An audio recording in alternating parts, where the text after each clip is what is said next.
Hay historias que uno escucha y automáticamente piensa que la persona está inventándola, porque son demasiado raras, demasiado extrañas.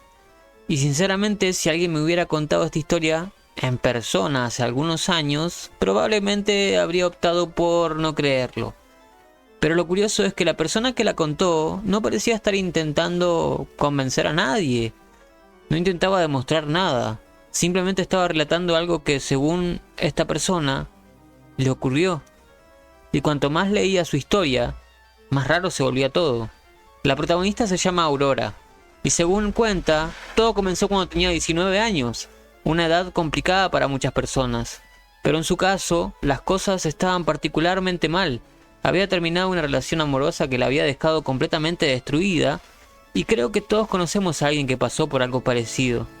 Personas que después de una ruptura dejan de comer, comen demasiado, no pueden dormir, intentan llenar el vacío de cualquier manera, con sexo, con placeres. Y en el caso de Aurora, comenzó a refugiarse con el alcohol. Cada vez más y cada vez era peor, hasta el punto que ya nada parecía importarle. Los días pasaban y ella seguía hundiéndose en el alcohol, sentía que había perdido el rumbo, sentía que no tenía motivos para seguir adelante. Pero llega una noche, que fue la noche anterior a su cumpleaños, y una fecha que debería ser súper especial, súper espectacular, pero que terminó convirtiéndose en uno de los momentos más oscuros de su vida. Según cuenta ella, estaba tan desesperada que tomó una decisión extrema. Comenzó a revisar los medicamentos de su casa, abrió los cajones, buscó cajas, fue al botiquín, juntó todo lo que encontró y se tomó una cantidad enorme de pastillas justamente para seguramente sedar un caballo, ¿no? Mientras esperaba que hicieran efecto, solamente tuvo dos pensamientos que daban vuelta por su cabeza. El primero era su exnovio, del cual no podía olvidarse, y el segundo era mucho más extraño, porque según cuenta, pensó que si sobrevivía, quería hacer un pacto con algo o con alguien, con cualquier cosa que pudiera darle aquello que sentía que la vida le había quitado. Y después de eso, perdió la conciencia completamente. Cuando despertó, descubrió algo inesperado. Ella seguía viva. Su intento había fracasado. Las pastillas que había ingerido no habrían provocado lo que esperaba. Y aunque físicamente seguía ahí, algo había cambiado. O al menos eso es lo que ella cree. Porque la noche siguiente ocurrió algo que jamás había vivido. Mientras dormía, sintió una presencia. No sabía quién era, no sabía qué era, pero estaba ahí, observándola. Y esa fue la primera de muchas noches extrañas. Al principio pensó que era una pesadilla. Después pensó que eran los efectos del alcohol. Luego creyó que podía ser producto del estrés, pero las experiencias continuaron sucediendo noche tras noche, semana tras semana, y siempre parecía ser la misma figura, la misma presencia y el mismo visitante. Lo inquietante es que Aurora comenzó a acostumbrarse, como si aquello que al principio daba miedo terminara convirtiéndose en parte de su rutina. Y creo que ahí es donde la historia se vuelve realmente extraña, porque hay algo muy humano en acostumbrarse, incluso en aquello que nos asusta. La presencia seguía apareciendo y ella seguía sintiendo esa presencia, pero con el paso del tiempo comenzó a preguntarse algo. ¿Qué era realmente aquello? Porque una cosa es sentir algo y otra muy distinta es querer verlo. Querer saber qué hay del otro lado.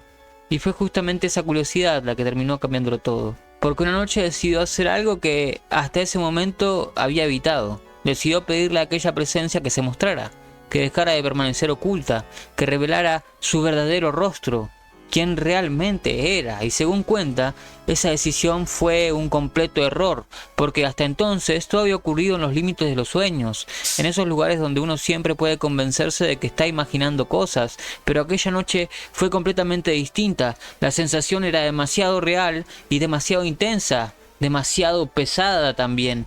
Aurora contaba que sintió algo que jamás había sentido en su vida, como si el aire mismo se hubiera vuelto más denso, como si la habitación estuviera llena de una presión invisible, y por primera vez tuvo miedo de verdad.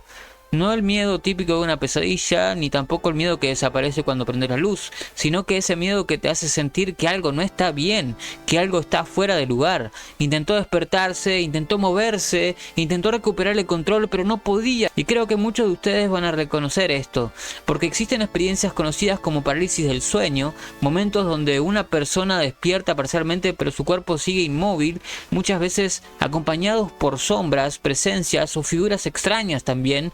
Por eso, cuando leí esta historia me pregunté muchas veces si quizás todo podía explicarse de esa manera, pero para Aurora no era tan sencillo, porque las experiencias siguieron ocurriendo durante meses y cuanto más tiempo pasaba, más confundida se sentía la chica. Había noches en las que estaba convencida de que todo era producto de su mente y otras donde juraba que aquello que veía y que sentía era real, completamente real. Lo más extraño es que comenzó a desarrollar una especie de dependencia emocional hacia esas visitas, algo que incluso ella misma reconocía. Pero porque mientras su vida seguía siendo un desastre, aquella presencia se había convertido en una constante, algo que siempre estaba ahí, algo que aparecía cuando se sentía sola. Aunque le provocaba miedo, también le resultaba familiar, hasta que ocurrió algo inesperado. Después de una experiencia particularmente intensa, la presencia desapareció. Simplemente dejó de aparecer. Una noche no vino, la siguiente tampoco, la otra tampoco, y así comenzaron a pasar los días, semanas, meses, y Aurora siguió con su vida. Cambió su ciudad, cambió de rutina, intentó reconstruirse, intentó sanar y poco a poco comenzó a sentirse mejor, más estable, más tranquila, más feliz, hasta que llegó una noche completamente normal y volvió a sentir aquello, la misma sensación, esa pesadez que sentía por dentro y por dentro del lugar. Después de tanto tiempo de no sentir nada de eso. Y ahí fue cuando se hizo la pregunta que la llevó a publicar toda esta historia. ¿Habría regresado realmente? ¿O simplemente había vuelto a un recuerdo que nunca terminó de desaparecer? ¿Era su mente o era algo más que su mente dando vueltas por ese lugar? ¿Era un fantasma del recuerdo o era realmente un espíritu que la acechaba, un demonio de aquellos? Porque a veces los fantasmas más difíciles de enfrentar no son los que están afuera, sino los que llevamos adentro nuestro. Y esa es la parte que más me hizo pensar de esta historia. Porque quizás estamos ante un fenómeno paranormal, o quizás estamos ante una serie de sucesos extremadamente vívidos, o quizás estamos viendo una persona atravesando uno de los momentos más oscuros de su vida y tétricos, pero tratando de encontrarle sentido a experiencias que nunca logró comprender. La verdad, esa respuesta se las dejo a ustedes.